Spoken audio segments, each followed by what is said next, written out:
Hello दोस्तों, मेरा ये मकसद इस वीडियो को बनाने का ये है कि आजकल अ, मैंने देखा है कि इंडस्ट्रीज में काफी ज्यादा लोगों को आईएसओ सर्टिफिकेशन की रिक्वायरमेंट रहती है। अब आईएसओ सर्टिफिकेशन की रिक्वायरमेंट जब उन्हें रहती है तो उन्हें ये नहीं पता होता है कि आईएसओ सर्टिफिकेशन को कैसे लिया जाए। तो ये वीडियो मैंने इसी पर्पस के लिए बनाया हुआ है कि अगर आपको किसी भी तरह के आईएसओ सर्टिफिकेशन की नीड है तो आपके लिए बहुत ज़्यादा इम्पोर्टेंट है ये जानना कि आपको किस टाइप के आईएसओ सर्टिफिकेशन की रिक्वायरमेंट है, आपकी इंडस्ट्री में वो आईएसओ सर्टिफिकेट अप्लीकेबल है या नहीं है, और आप कैसे सही तरीके से आईएसओ सर्टिफिकेशन करवा सकते हैं और इसकी सही प्रोसेस क्या है। ये सारी जानकारी मैं आपको इस वीडियो के माध्यम से दूंगा। मैं आपको सबसे पहले आईएसओ के बारे में एक थोड़ा सा जनरल ओवरव्यू दे दूं कि आईएसओ जो वर्ड है, अगर मैं इसकी फुल फॉर्म देखूं तो ये स्टैंड्स फॉर कि ISO, I for international, S for standard, O for organisation. और इसको अगर दूसरे तरीके में कहें तो ISO stands for international organisation for standardisation. इसका मतलब ये होता है कि जो एक प्रैक्टिसेस हैं आईएसओ की, वो इंटरनेशनल नॉर्म की हैं। अगर किसी भी अच्छी से अच्छी कंपनी में देखा जाए तो उनके काम करने का तरीका सबसे अच्छा क्या है, तो ये आईएसओ स्टैंडर्ड में डिफाइन है। आईएसओ स्टैंडर्ड बनता ही इसी प्रैक्टिसेस से है कि बहुत की जो आईएसओ की जो कमेटी है उसको टीसी 176 कमेटी बोलते हैं, टेक्निकल कमेटी 176। वो आईएसओ स्टैंडर्ड्स को जब बनाती है तो वो कई तरह की इंडस्ट्रीज का सर्वे करती हैं। उन सर्वे में वो बहुत सारे क्वेश्चनायर का यूज करती हैं और उन क्वेश्चनायर की हेल्प से जानने की कोशिश ये करती हैं कि इंडस्ट्रीज में कौन सी बेस्ट प्रैक्टिसेस ऐसी हैं जिनके बेसिस पे किसी इंडस्ट्री को सफल बनाया जा सकता है। तो वो कमेटी जो है उस तरह की इंडस्ट्रीज में जाके वहां पे उनसे इंटरव्यू करके उनकी प्रोसेसेस को चेक करके जो भी बेस्ट प्रैक्टिसेस होती हैं उन्हीं बेस्ट प्रैक्टिसेस के आधार पे आईएसओ स्टैंडर्ड बनाते हैं। अगर देखा जाए तो ये जो आईएसओ है, ये इनका जो हेड ऑफिस है वो स्विट्जरलैंड जेनेवा में है। स्विट्जरलैंड जेनेवा में है। और अभी तक देखा जाए तो आईएसओ ने मोर देन 19,000 स्टैंडर्ड बनाए हुए हैं। देखा तो आपको लगता होगा कि आईएसओ एक है या दो है, ऐसा नहीं है। आईएसओ के 19,000 से ज्यादा स्टैंडर्ड हैं। अब आपके लिए आईएसओ क्यों इंपॉर्टेंट है, तो हो सकता है कि आपको आईएसओ, मेनली लोग मैंने देखा हुआ है उनको कहीं पे टेंडर आया हुआ है उसमें आईएसओ की रिक्वायरमेंट लिखी हुई है, कहीं पे उन्हें कोई बिडिंग करनी है, टेंडरिंग या बिडिंग किसी प्रोजेक्ट के लिए, तो फिर उसके लिए उन्हें आईएसओ की रिक्वायरमेंट होती है। इसके अलावा भी अगर आईएसओ के और महत्वपूर्ण फायदे देखे जाए तो आईएसओ का जो महत्वपूर्ण फायदा है वो है कंटिन्यूअल इम्प्रूवमेंट का, कस्टमर सेटिस्फेक्शन का, एम्प्लॉय सेटिस्फेक्शन का, प्रोडक्टिविटी भी इससे बढ़ती है। काफी हद तक इससे आप कंपटीशन भी अपना कम कर सकते हैं। और अगर आपका आईएसओ सर्टिफिकेशन होता है तो कहीं ना कहीं आपके कस्टमर के दिमाग में एक आपकी ऑर्गेनाइजेशन को लेकर के अच्छे विचार आते हैं। वो आपके ऑर्गेनाइजेशन को एक अच्छे नजरिए से देखते हैं। आपके ऑर्गेनाइजेशन की एक ब्रांड इमेज रिकॉग्निशन बनती है। और इस तरीके से अगर देखा जाए तो ओवरऑल आपकी सेल्स में भी फायदा होता है। और आपकी जब ज्यादा सेल होती है तो कहीं ना कहीं प्रॉफिट्स भी आपको ज्यादा ही होते हैं। आईएसओ की अगर बात करें तो ये हर टाइप की इंडस्ट्री में एप्लीकेबल है, चाहे वो मैन्युफैक्चरिंग हो, फार्मा हो, सॉफ्टवेयर हो, सर्विस इंडस्ट्री हो, आईटी इंडस्ट्री हो, स्कूल, कॉलेज, पेट्रोल पंप, यानी हर तरह की इंडस्ट्रीज आईएसओ सर्टिफिकेशन के लिए जाती हैं। आईएसओ की अगर एक स्टैंडर्ड की बात करें तो आईएसओ का जो स्टैंडर्ड है वो 3 साल के लिए वैलिड होता है। 3 साल में पहले साल आपको सर्टिफिकेशन के लिए जब आप अप्लाई करते हैं तो आपका एक सर्टिफिकेशन ऑडिट होता है। उसके बाद आपको, अगर आप आईएसओ के नॉर्म्स को फुलफिल कर रहे होते हैं तो फिर आपको सर्टिफिकेट मिल जाता है। सर्टिफिकेट लेने के लिए आपको किसी आईएसओ सर्टिफिकेशन बॉडी से कांटेक्ट करना पड़ता है। आईएसओ सर्टिफिकेशन बॉडी ही ऑथोराइज है आईएसओ का सर्टिफिकेट इशू करने के लिए। हमेशा ये बात ध्यान रखने वाली है कि अगर आप आईएसओ का सर्टिफिकेशन ले रहे हैं तो आप सोच समझ के लें, क्योंकि मार्केट में बहुत सारी आईएसओ सर्टिफिकेशन बॉडीज हैं और हर तरह के आईएसओ के सर्टिफिकेशन हर मार्केट में अवेलेबल है। लेकिन कुछ लोग कस्टमर की नॉलेज ना होने की वजह से ऐसा सर्टिफिकेट ले लेते हैं जो उनके लिए बाद में जिसका कोई फायदा नहीं होता है। तो हमेशा ध्यान रखें, आप अपने अगर आप किसी टेंडर आपने अप्लाई किया हुआ है तो टेंडर को ढंग से पढ़ें। अगर टेंडर में लिखा हुआ है कि कोई स्पेसिफिक एक्रेडिटेशन बोर्ड से ही आईएसओ लेना है, तो आप उस स्पेसिफिक एक्रेडिटेशन बोर्ड से रिलेटेड सर्टिफिकेशन बॉडी को ढूंढें। इंडिया में देखा गया है कि अगर आप गवर्नमेंट का कोई टेंडर निकला है,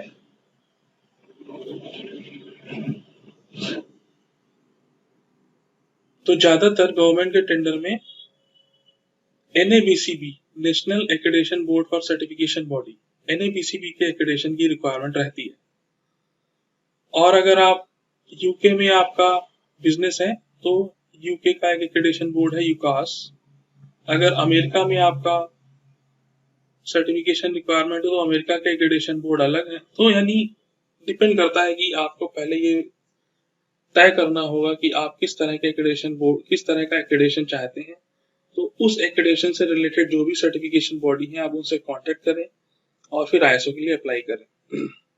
यहाँ पर एक बात ये ध्यान देने वाली बहुत जरूरी है कि जब आप आईएसओ के लिए अप्लाई करते हैं तो आपके लिए इम्पोर्टेंट है कि आप आईएसओ के नॉर्म्स या आईएसओ की जो भी प्रैक्टिसेस हैं उनको फॉलो करें या उनको एडहेयर करें।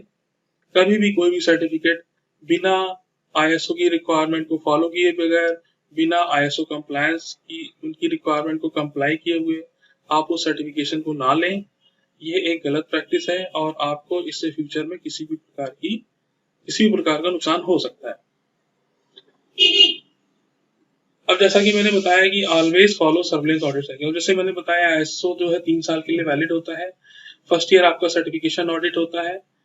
सर्टिफिकेशन ऑडिट का मतलब ये है कि जब आप आईएसओ के सारे नॉर्म फुलफिल कर लेते हैं, आईएसओ की सारी रिक्वायरमेंट को आप अपने ऑर्गेनाइजेशन में इम्प्लीमेंट कर लेते हैं, उसके बाद एक सर्टिफिकेशन बॉडी से कुछ ऑडिटर आते हैं। वो आपकी कंपनी में 1 दिन 2 दिन 3 दिन या जैसी भी जरूरत होती है उस हिसाब से आपकी कंपनी में आपके हर फंक्शन हर डिपार्टमेंट को चेक करते हैं।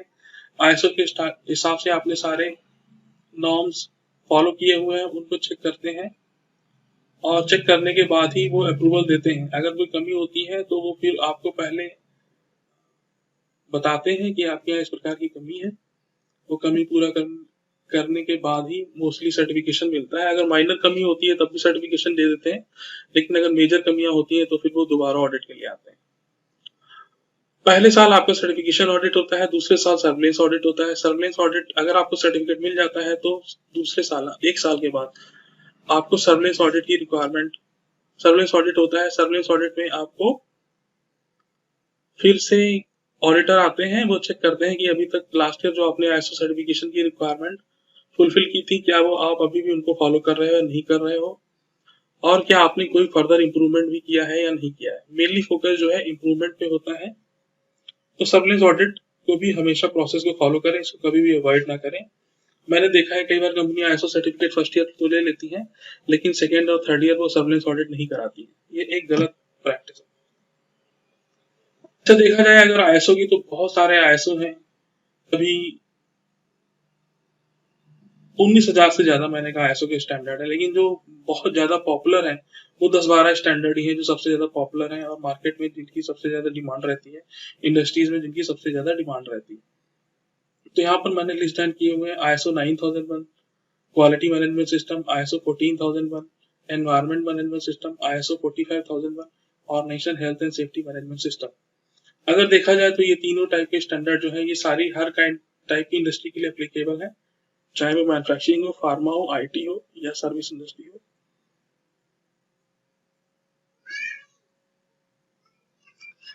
तो जैसा कि अगर आप शब्दों से ही देख लें आईएसओ 9001 क्वालिटी मैनेजमेंट सिस्टम, इसमें मेनली हमारा फोकस जो स्टैंडर्ड का रहता है वो यही रहता है कि आपके जो भी डिपार्टमेंट है वो सारे डिपार्टमेंट एक सही से प्रैक्टिसेस फॉलो कर रहे हैं जो उस डिपार्टमेंट के लिए जरूरी होनी चाहिए। अगर उसमें कुछ कमियां हैं तो आईएसओ के हिसाब से उन कमियों को दूर किया जा सकता है और दूर किया जाता है अगर आप इसको फॉलो करते हैं। एनवायरमेंट मैनेजमेंट सिस्टम, इन्वायरमेंट से रिलेटेड है, आपकी कंपनी किसी प्रकार का पोल्यूशन तो नहीं क्रिएट करती है, चाहे वो एयर पोल्यूशन हो, चाहे वो वाटर पोल्यूशन हो, चाहे वो किसी और टाइप का पोल्यूशन हो। तो इसके लिए कुछ नियम और कायदे कानून, कुछ प्रैक्टिसेस इस स्टैंडर्ड में डिफाइन है। अगर आप उसको फॉलो करेंगे तो ये एंड यूजर या आपका कंप्यूटर या आपका सप्लायर ही मान के चलता है कि आप एनवायरनमेंट को लेकर के काफी कंसर्न है और आप किसी भी तरह का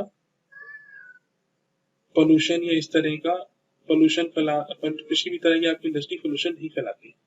organisation health and safety management system mainly ये एम्प्लॉई से होता है, रिलेटेड होता है, जिसमें हम ये इंश्योर करते हैं कि आपका ऑर्गेनाइजेशन जो है उसके सारे एम्प्लॉई की हेल्थ का प्रॉपर चेकअप हो रहा है, आप हेल्थ के ऊपर काफी ध्यान देते हैं और सेफ्टी भी है इम्पोर्टेंट कि आपके ऑर्गेनाइजेशन में सारे सेफ्टी के नॉर्म फॉलो होते हैं। क्योंकि जब आपके ऑर्गेनाइजेशन के एम्प्लॉई या आपके वर्कर आपके एंड में काम करते हैं तो काफी सारे एक्सीडेंट होने के चांसेस रहते हैं। तो क्या ऑर्गेनाइजेशन ऐसी प्रैक्टिसेस फॉलो करती हैं जिससे कम एक्सीडेंट हो?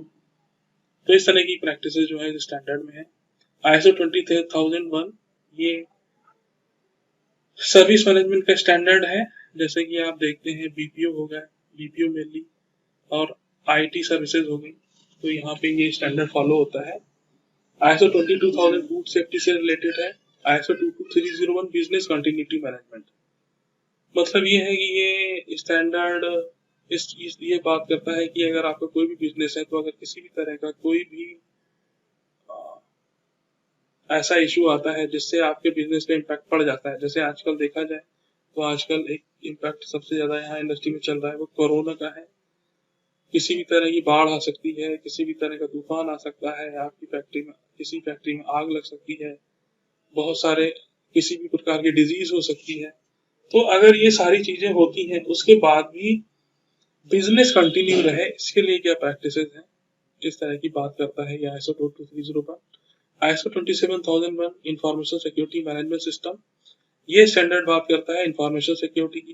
कंपनी में किसी भी तरह का डेटा है वो किस तरह के सेफ रहे, इस तरह की प्रैक्टिसेस इस स्टैंडर्ड में डिफाइन की गई है। ISO 13485 medical device quality management system, ये मेनली उस टाइप की इंडस्ट्रीज के लिए है जो मेडिकल डिवाइस बनाती है, जैसे कि किसी भी तरह का जो हॉस्पिटल में इक्विपमेंट यूज होते हैं, नीडल हो गया, आपका ग्लव्स हो गए, आपका मास्क हो गया, सर्जरी वेंटिलेटर हो गया, किसी भी तरह का इक्विपमेंट जो हॉस्पिटल में यूज होते हैं।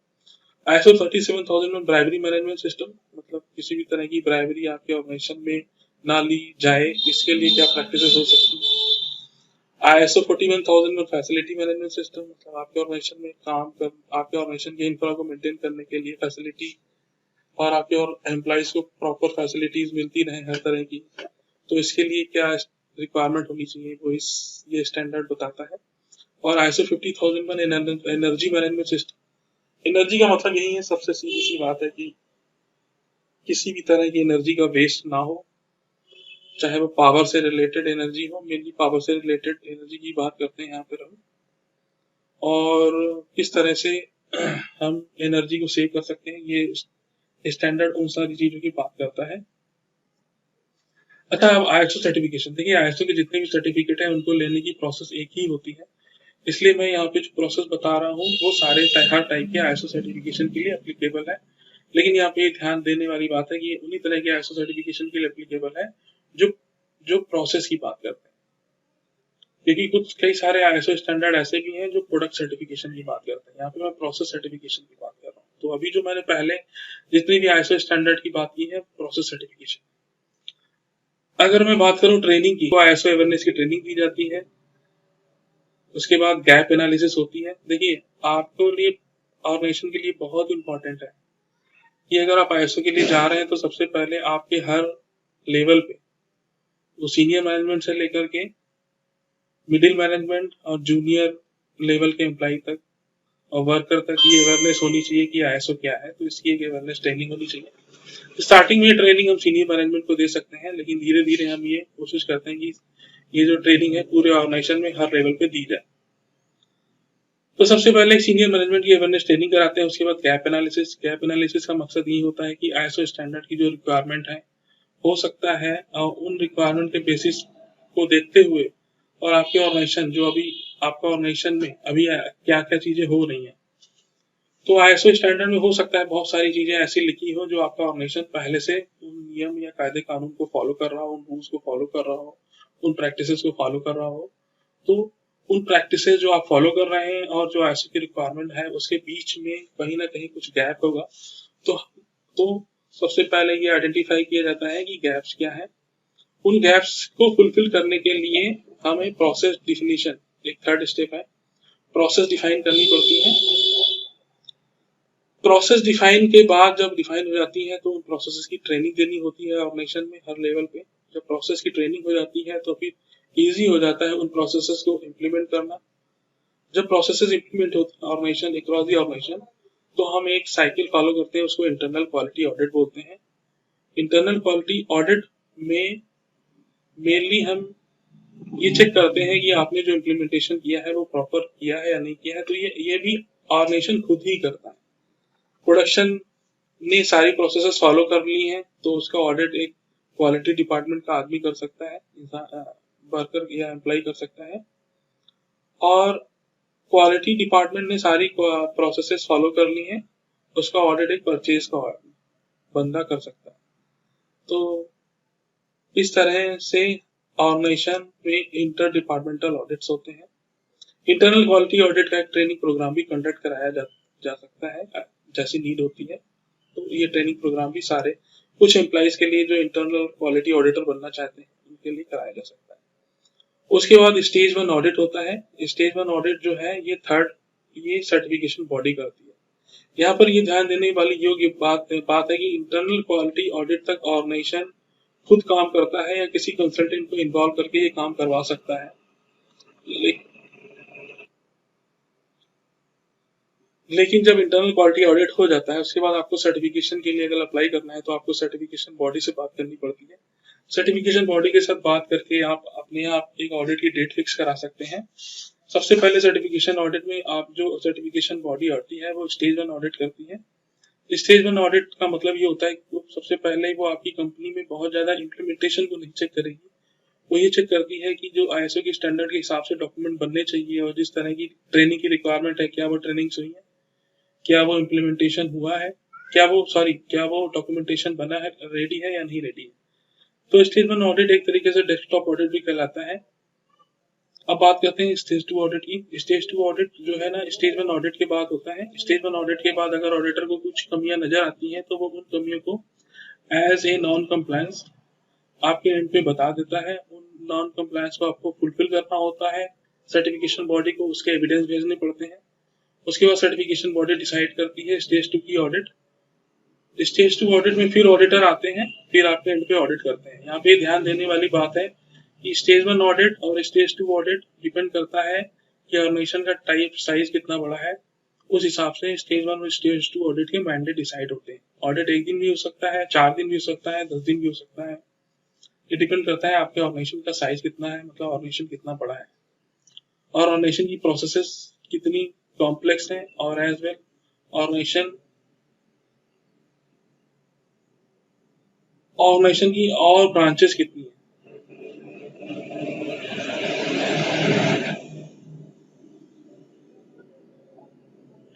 स्टेज 2 ऑडिट में जब ये पाया जाता है कि आपके ऑर्गेनाइजेशन ने सारी प्रोसेसेस फुलफिल कर ली हैं तो फिर सर्टिफिकेट का अप्रूवल मिल जाता है और स्टेज 2 ऑडिट के बाद 10 से 15 दिन में या स्टेज 2 ऑडिट में भी अगर कुछ एनसी मिलती है तो उन एनसीज को भी ऑर्गेनाइजेशन को कंप्लीट करना पड़ता है।